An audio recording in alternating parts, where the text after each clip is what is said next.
Sebuah truk mengalami kecelakaan lalu lintas di Jalan Raya Amblapura Singaraja, tepatnya di Banjarines Tulamben, Desa Tulamben Kubu, Senin 27 November.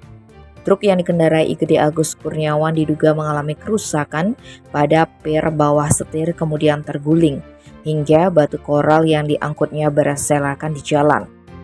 Kapolsek Kubu, AKP Ide Bagus Astawa yang dikonfirmasi membenarkan adanya kejadian tersebut.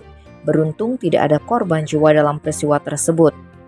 Informasi bermula saat truk bermuatan koral itu datang dari arah Amblapura menuju Singaraja.